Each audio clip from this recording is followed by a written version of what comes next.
등장하기 전부터 인터넷상을 뜨겁게 달구고 있는 단어, 이 단어를 두고 여러분들은 어떤 초기 평가를 내리고 계신가요? 오늘은 LG전자 MC사업부의 지난 시간들을 간단히 정리해보고 LG가 새롭게 들고 나온 벨벳에 대해 함께 이야기 나눠볼까 합니다. 여러분들의 기억은 어떤 단어에서부터 시작이신가요? 당시 휴대폰 시장 정세를 정리해보면 영원할 것 같던 소니 에릭슨과 모토로라가 무너져갔던 시기였고, 동시에 휴대폰 시장에 거대한 변혁이 시작되고 있던 시기였죠. 그리고 그 시기에 LG의 시간은 다음과 같은 두 가지 단어로 정리가 되는데요. 2000년 당시 대한민국 컨설팅 시장은 고도의 성장기를 맞고 있었습니다. 그 배경으로 여러 가지 것들이 있겠지만, 특히 외환 위기를 겪고 난 후 기업들은 그들 구조나 이 전략 방향 전반에 대한 재검토가 필요했고, 신성장 동력을 발굴하고 사업의 포트폴리오를 다각화시켜야 했죠. 이런 상황에서 컨설팅 업체들은 철저히 외부자의 시선에서 그들 전략에 대해 평가를 해줄 수가 있고, 넓은 시야와 전문성으로 그들이 찾고 있는 이 새로운 기회들을 제시해줄 수 있는 대안이었습니다. LG전자 역시 마찬가지였습니다. LG전자가 남이용 부회장 체제로 들어선 2007년부터는 임원진의 맥킨지 인력들이 합류하게 되면서 LG전자의 의사결정에서 컨설팅이 차지하는 비중은 더욱더 커지게 되는데요. 그 이후의 이야기들, 아마 모든 분들께서 익히 알고 계시는 이야기가 되겠죠. 이후 휴대폰 시장에는 스마트폰의 시대가 열렸지만, 이후 몇 년의 시간 동안 LG전자 MC사업부가 내놓았던 성적표는 패러다임 전환기에 적극적으로 대처하지 못한 기업이 맡게 되는 결과, 혹은 내부 사정을 잘 알지 못하는 외부 인력으로 지장되는 외부 컨설팅의 효과성에 대해 비판하는 아주 전형적인 예가 되었고, 2020년 위기 속에 다시 한번 새로운 변화를 예고하고 있는 이 LG전자의 스마트폰 전략을 논하며 다시 한번 재조명되고 있습니다. 이 시기 뉴 초콜릿과 맥스로 이어지는 이른바 피처폰 집중 전략을 두고 많은 비판들이 있죠. 우선 우리가 이 이야기의 결과를 전혀 모른다고 가정하고 다시 2007년경으로 돌아가 보겠습니다. 2007년의 휴대폰 시장 상황은 과거 노키아와 함께 휴대폰 트로이카 체제를 구성하던 이 모토로라와 소니 에릭슨은 후발주자들에게 밀려나고 있던 형국이었지만, 그래도 여전히 나름의 점유율을 계속해 유지해가던 상황이었고, 노키아의 경우는 오히려 40%대의 점유율을 향해 계속해 질주하고 있던 상황이었죠.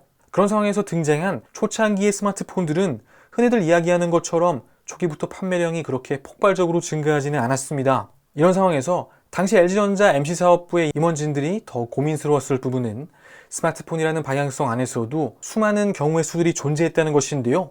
지금이야 스마트폰이 답이고, 특히 그 많은 선택지 중에서도 안드로이드가 답이었다는 것을 모두가 쉽게 알 수 있지만, 2000년대에는 다음과 같은 물음에 100% 확신하는 답을 내놓는 것은 매우 어려운 상황이었죠.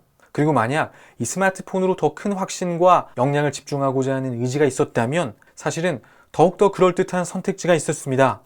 피처폰 시대가 이대로 끝나게 될지, 만약 스마트폰 시대로 전환된다면 어떤 선택을 해야 할지 그 불확실성이 극에 달했던 시기, 이제 다시 다음과 같은 질문을 들어볼까 합니다. 만약 여러분께서 당시 LG전자 MC 부분의 의사결정자였다면 어떤 결정을 내리셨을까요?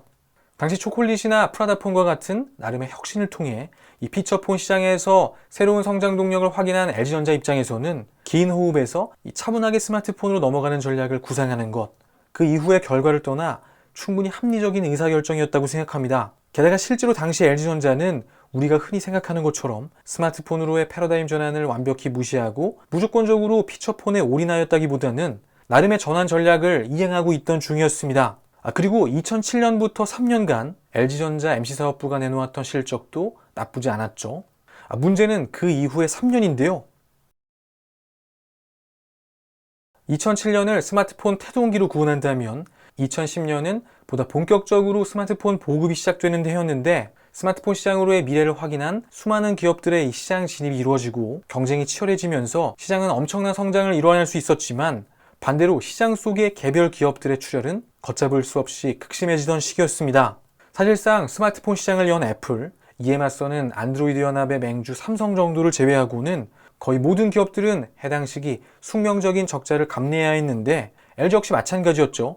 2010년을 맞은 MC사업부의 적자는 다른 기업이었더라면 당장 부도가 나도 이상하지 않을 정도의 수준이었습니다. 이 시기를 두고 중요한 점은 이 엄청난 규모보다는 이 시기의 패배를 해석하는 방법인데, 이 시기를 두고 흔히 이야기하는 것처럼 피처폰에 집중하느라 스마트폰으로의 전개가 늦었기 때문이었다고 단순화시켜 결론을 지어버린다면 LG전자의 미래의 시간을 위한 교훈을 도출하기는 조금 어렵겠죠. 우선 다음과 같은 질문에서 이 이야기를 이어나가면 좋을 것 같은데요. 만약 1년 정도 앞서서 안드로 1을 내놓고 1년 정도 더 빨리 옵티머스 브랜드가 등장했다면 상황이 많이 달라졌을까요? 글쎄요, 아이폰과 애플을 뛰어넘을 만한 성능을 갖춘 디바이스를 LG가 만들어냈을 수도 있지만 스마트폰 사업은 디바이스 말고도 성패를 결정짓는 수많은 요소들이 함께 결과를 만들어내죠. 그리고 그 대부분의 것들은 단지 시간이 더 많았다고 잘할 수 있으리란 그런 보장을 할 수 없는 영역의 이야기들이 되겠고, 또 만약 LG가 피처폰 전략을 수정해 더 빠르게 스마트폰 투자에 나섰다면 이 앞쪽의 영업이익은 반대로 감소했겠죠. 전략 방향은 이 시기의 패배를 설명하기 위한 수많은 이유들 중 단 하나에 불과합니다. 임원진의 잘못된 선택으로 위기에 빠졌다는 고루한 프레임에 갇히면 잘 보이지 않는 LG 스마트폰 사업 부진의 나머지 이유들, 그리고 바로 이 지점이 벨벳의 미래를 위한 진짜 이야기들이 숨겨져 있는 곳입니다. G와 V 시리즈로 플래그십 라인을 구성하던 전략 방향을 바꿔 이른바 매스 프리미엄 타겟에 집중한다는 전략, 점유율이 10%를 넘는 시기 필요한 전략과 1%로 내려앉은 지금 시기에 필요한 전략이 다른 것처럼 하나의 세그멘트를 향해 단일 모델로 모든 역량을 집중하고 훗날을 도모해야 할 시기가 되겠죠. 하지만 이 벨벳이 시장에 정식으로 등장하기 전부터 벌써 MC 사업부를 향한 비판들이 쏟아지고 있습니다. 우선 지금까지 알려진 이 벨벳 관련 내용들을 정리해보면 무선 충전, 방수 방진, 밀스펙 등 LG 스마트폰의 아이덴티티를 그대로 담았고, 펜은 이전에 사용되던 러버듐이나 나노 섬유의 터치펜 방식이 아니라 정전기를 활용하는 능동형 터치펜 방식이죠. 카메라의 경우는 메인 광각 심도 구성으로 메인 카메라의 경우 삼성의 GM2 센서를 사용할 것으로 보입니다. 비판이 시작되는 부분은 바로 이 지점들, 이 쿼드덱과 AP 때문인데요. AP의 경우는 특히 최근 대중이 이 스마트폰의 등급을 구분하는 척도로 활용되고, 여기에 최근 스마트폰 업계에 불어닥친 상향 평준의 흐름 속에 상급기에는 당연히 최상위 AP를 쓰는 것이 마치 룰처럼 고착화되어 왔죠. 그런데 이른바 매스 프리미엄을 표방하는 벨벳에 스냅드래곤 865가 아닌 765가 탑재가 됩니다. 두 가지 문장이 완벽히 모순되는 것처럼 느껴지죠.